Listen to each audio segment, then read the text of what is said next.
Hey, what's going on, guys? Today I picked up the Spider-Gwen Omnibus. I have the Todd McFarlane homage cover, which you'll see here, which I think is the variant. So we're going to take a look at the book, and we're going to take a look at the contents, and we're going to talk about it a little bit. So let's hop right to that. All right, guys, so here is the dust jacket and the spine of the Spider-Gwen Omnibus. As you can tell, it's got sort of this funkadelic purple look going on, and I went with the Todd McFarlane homage cover because, you know what, I prefer the spine. I like the spine a lot better than the other one, even though, you know, I'm not the biggest fan of this particular spine with the polka dots and the Spider-Gwen font, but it does certainly stand out, just maybe not my style.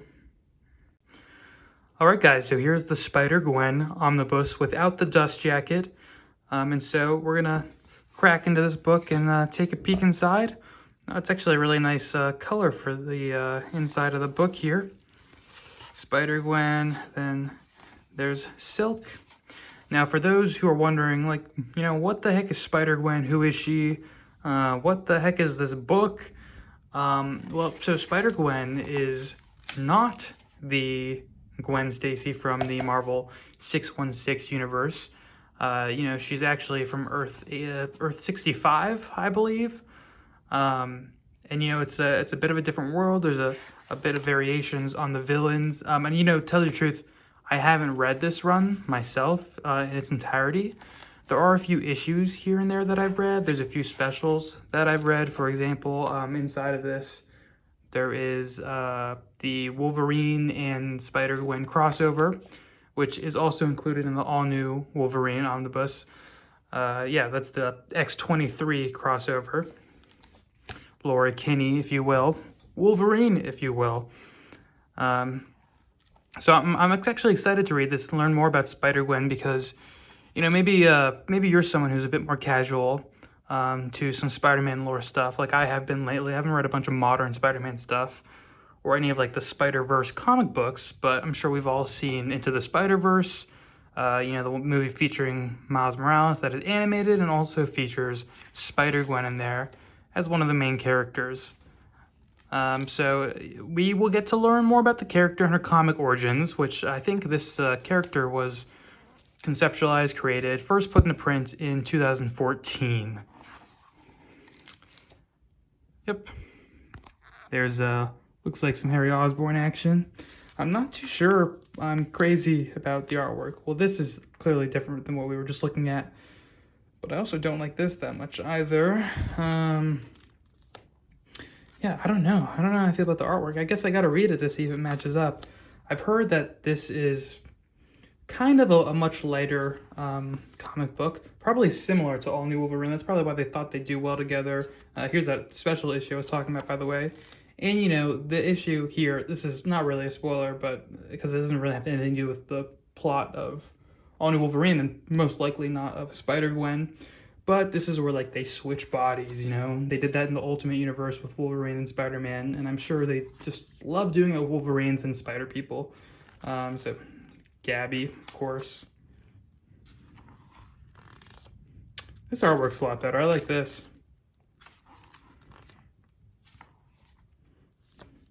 So yeah, it's always exciting and fun to see like variations of characters we know, you know, different stylizations of characters that we're very used to and are very classic. But Spider-Gwen, like I was saying, who is she really? Well, this is a universe where Gwen Stacy becomes Spider-Woman. She's actually not called Spider-Gwen. As far as I know in here, that is just, you know, sort of marketing, you know, capitalize on Gwen Stacy. And, you know, this whole book is capitalizing probably on Into the Spiderverse. But she's Spider-Woman, and, you know, I know the main crux is that in this universe, she got bitten by the radioactive spider, and Peter Parker was the one who died instead of Gwen Stacy dying.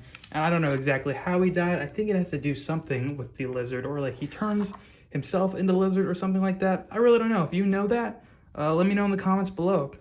I'll find out soon, I guess, because I'll be reading this bad boy. And, you know, just let me say, normally I like to read the omnibuses before I do an overview so I can give you guys a little bit more in-depth thoughts. So let me know if you want me to continue doing that, or if you prefer I show you them like right as I get them.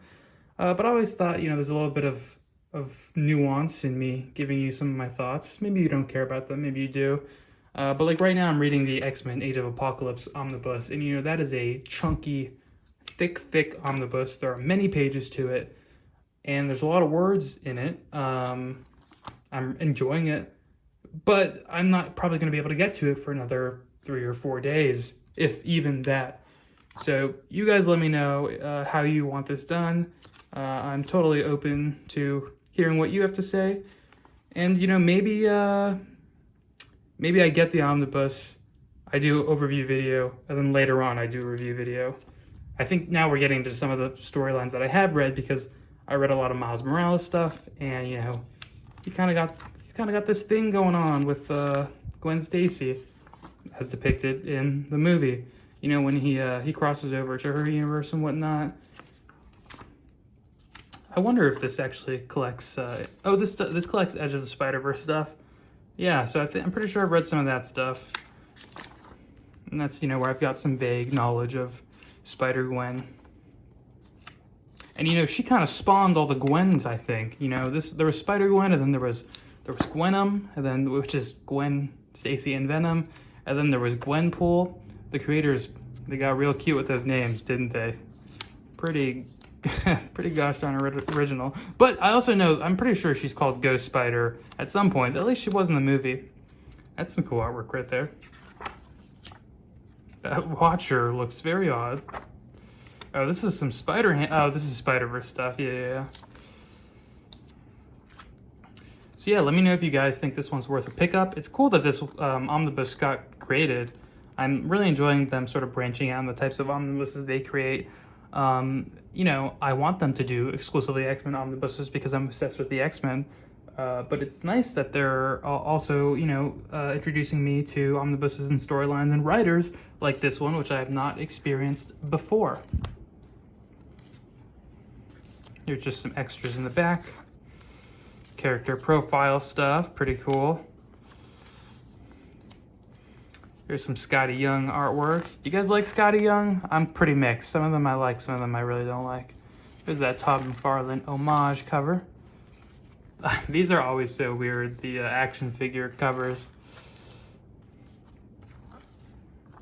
More action figure covers. Oh, that's kind of cool. Samurai Spider-Gwen. Very cool. And Samurai Silk, of course. Yeah, I guess Silk is probably a bigger part of this omnibus too. I'll be excited because I really don't know that much about her at all. I wonder if she will ever get the omnibus treatment.